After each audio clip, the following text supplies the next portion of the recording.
Konnichiwa, le peuple otaku, j'espère que vous vous portez bien car pour moi c'est la patate et bienvenue dans cette petite vidéo dans laquelle je vais vous exposer 30 de mes avis. Oui, vous avez bien entendu. Tu n'es pas sans savoir que chaque personne a des goûts, a des avis, a des opinions. Et bien sûr, il en est de même pour les otaku, si bien que tu vois que la communauté otaku est super déchirée. Non seulement à cause des teams JJK, des teams One Piece, des teams Dragon Ball, des teams Naruto et j'en passe, mais également par le fait que même au sein d'une même communauté, on va prendre la communauté JJK, tu verras qu'il y a des gens qui pensent que Gojo est plus fort que Sukuna et que Gojo aurait vaincu Sukuna facilement s'il y avait telle ou telle condition. D'autres qui diront que Sukuna aurait niqué Gojo dans tous les putains de cas. C'est pareil pour les fans de Naruto. Il y a la team, dans les fans de Naruto, qui va dire que Itachi est le meilleur personnage de tous les temps. D'autres diront que c'est Obito. D'autres parleront plutôt de Minato Namikaze. Bref, j'en passe et des meilleurs. Donc je vais vous exposer mes avis, mes opinions, mes façons de voir les choses, des choses que je pense, des avis tout simplement. Donc ne me crachez pas trop sur la gueule s'il vous plaît. Parce qu'au final, les opinions c'est comme les goûts et les couleurs. Chacun en a et ils sont propres à chacun. Donc pourquoi Yohan le Shichibukai n'en aurait pas lui aussi? Ah bah oui.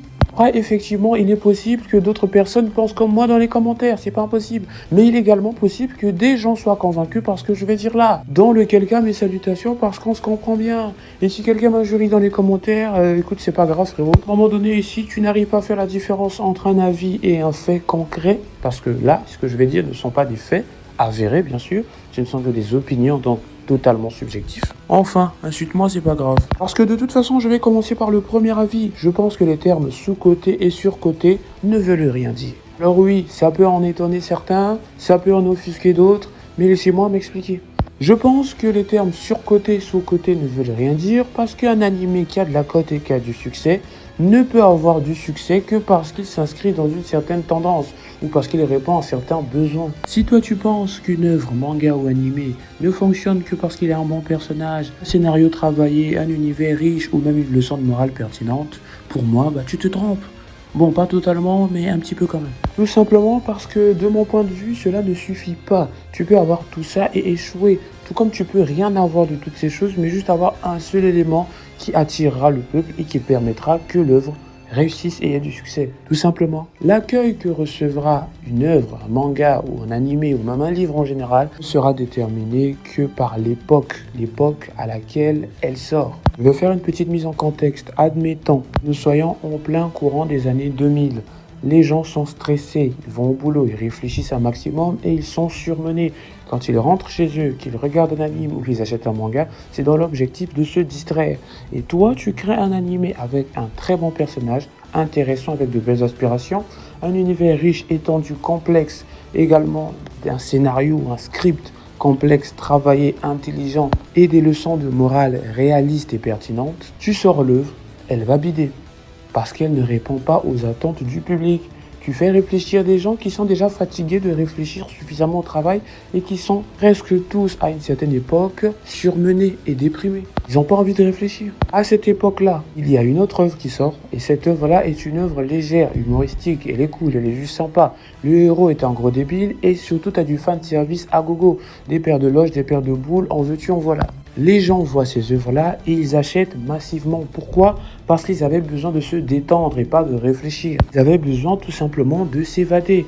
D'ailleurs, c'est la raison pour laquelle les isekai fonctionnent autant. Ce n'est pas parce que leur scénario est si complexe. Ce n'est pas parce qu'il y a des leçons de morale pertinentes ou qu'il y a des intrigues intéressantes. C'est tout simplement parce qu'ils permettent au peuple japonais de s'évader de leur quotidien misérable à travers des héros lesquels ils vivent finalement par procuration, qui leur font réaliser leurs rêves indirectement, dans un autre monde, bien plus sympa, bien plus facile. Ce n'est pas toujours la qualité d'une œuvre qui détermine son succès. Parfois, c'est tout simplement à quel point elle s'inscrit dans une certaine tendance ou à quel point elle répond aux besoins du public. Elle peut répondre à un besoin bien constant et latent, comme par exemple les shonen neketsu, qui ont longtemps répondu aux besoins du peuple. Mais à un moment donné, les gens peuvent également s'enlacer. Et tu sors un shonen neketsu à ce moment-là, il va bider, parce que les gens ont de nouveaux besoins. Donc une œuvre qui réussira à combler ce nouveau besoin-là va forcément fonctionner. Et pourquoi il n'y a pas d'œuvre surcotée?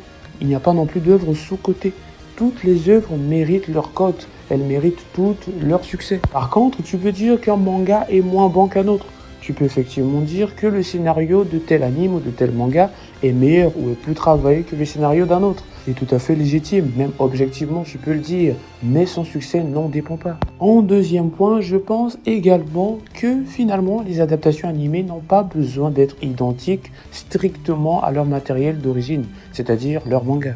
Ah oui, de mon point de vue, en tout cas d'après moi, les adaptations animées sont bien sûr des adaptations. Et donc pour moi, une adaptation n'a pas besoin d'être une copie collée du matériel original. Et dans notre cas, du manga. L'adaptation ici doit s'inspirer et non copier le matériel de base. Et donc dans son inspiration, il est effectivement libre de prendre quelques libertés, de prendre des décisions importantes qui vont modifier le cours de l'histoire et donc permettre au lecteur du manga qui cette fois-ci regarde l'animé de le regarder avec un œil nouveau, sous un nouvel angle.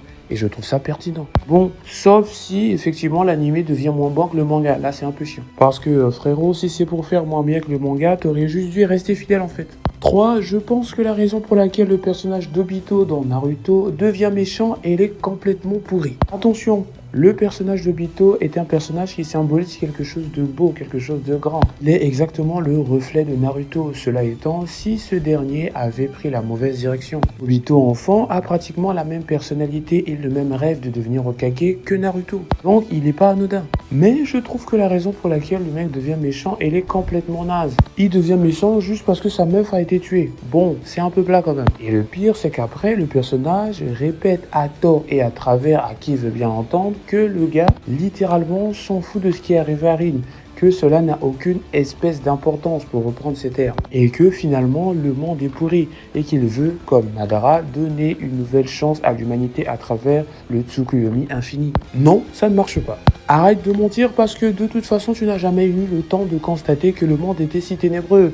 C'est pas vrai, c'est juste quand t'as arraché Rin, tu as pété un câble, t'as fait un caca nerveux et t'as décidé de suivre Madara et cramer le monde.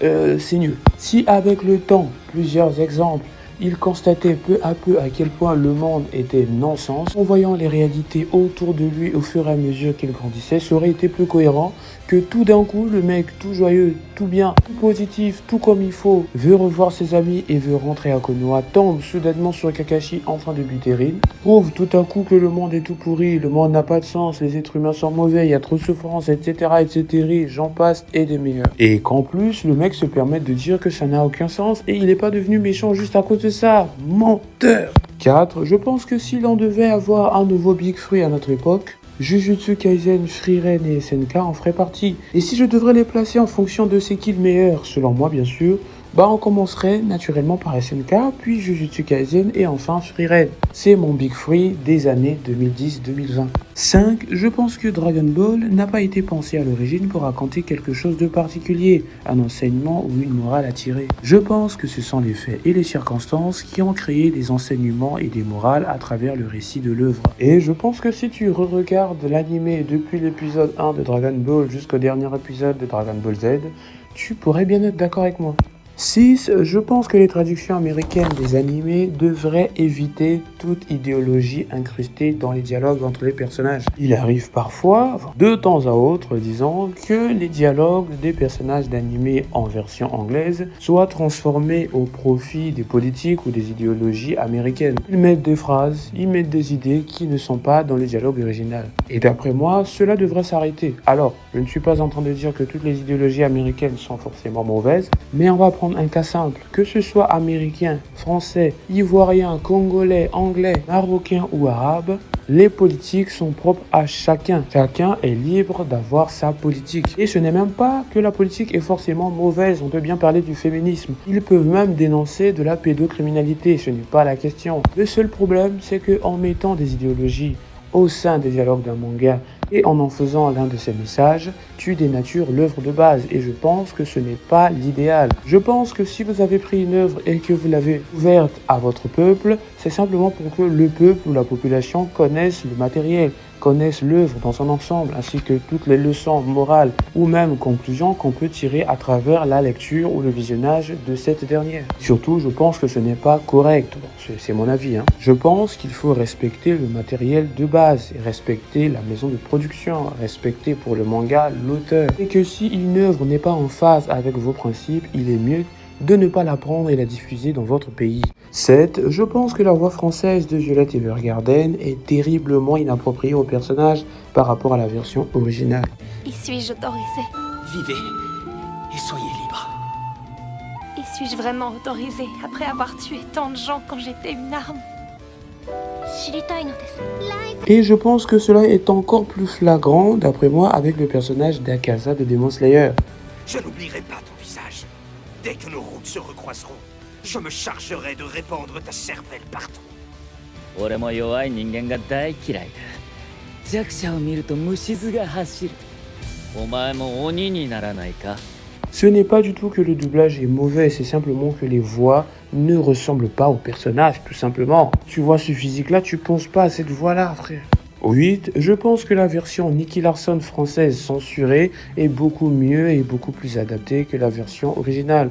Pour moi, la version originale est beaucoup trop sérieuse, elle est beaucoup trop trash, si tu vois ce que je veux dire. Alors que la version française, pour moi, elle passe mieux. Alors je ne suis pas en train de dire que je n'aime pas les histoires trash, mais je trouve que City Hunter est mieux pour moi avec sa version française. Le temps de la version française pour moi correspond mieux à City Hunter et passe mieux avec le manga que la version de l'anime original qui est beaucoup trop sérieuse à mon goût. Je trouve même cette version originale inadaptée à l'univers de City Hunter. Ouais, je sais, c'est bizarre de dire ça.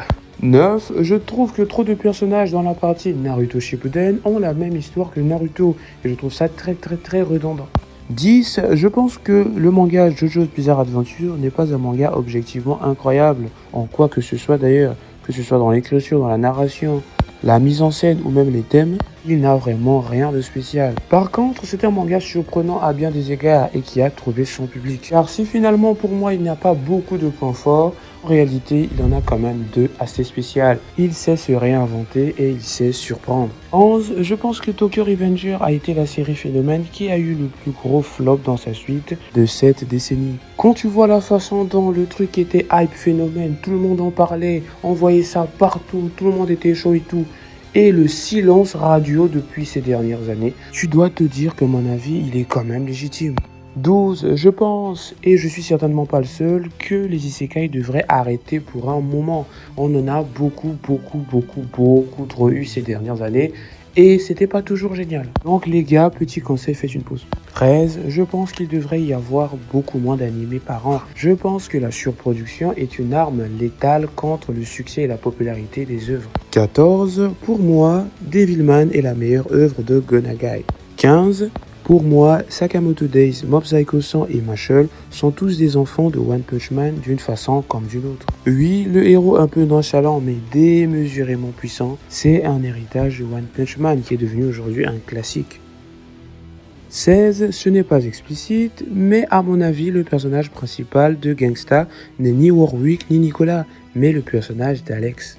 17. Je trouve le film Kuroko's Basket Last Game terriblement chiant et déstructuré pour un film. Là, je sais, je vais rêver des sensibilités, il y a des gens qui vont s'énerver, ça va m'insulter, c'est possible. Mais laissez-moi m'expliquer.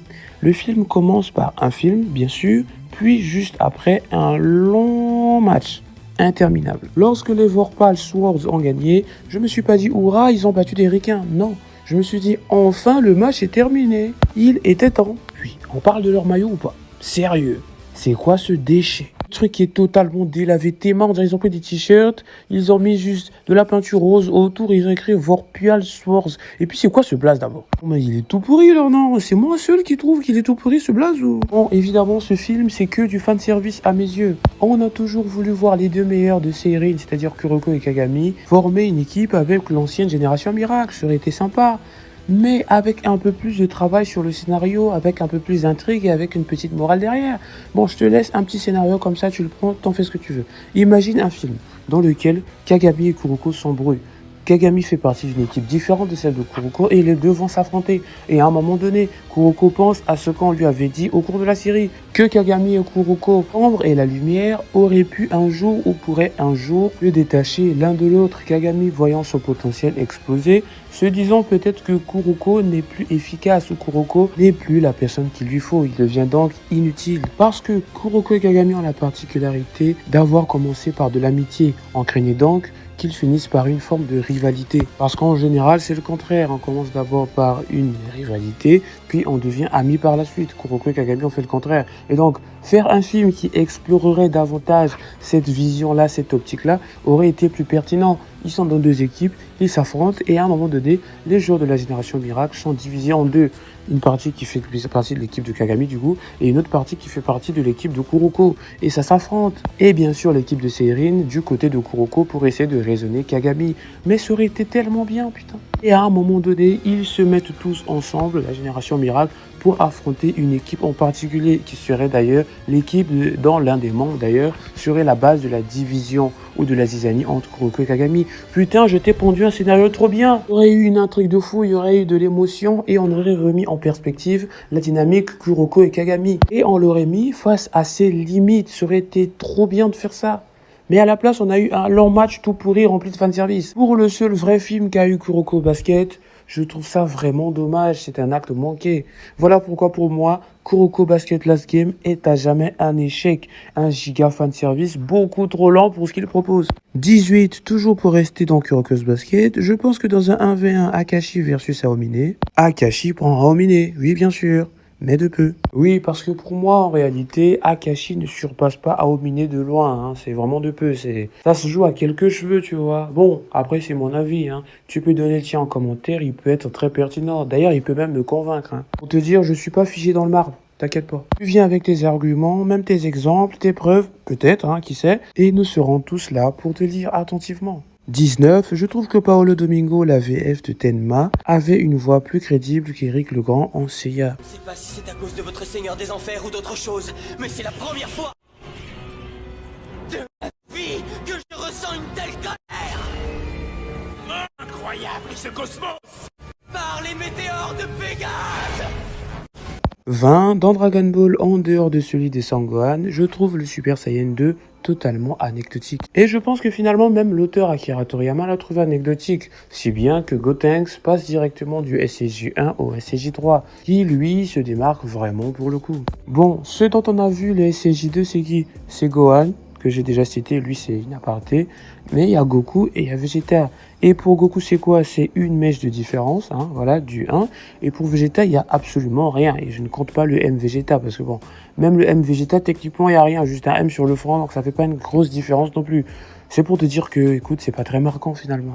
21, je pense que toutes les théories sur l'infinie puissance de Broly sont toutes pourries. Franchement les gars, contentez-vous juste de ce que vous montrent les films. À un moment donné, arrêtez d'exagérer.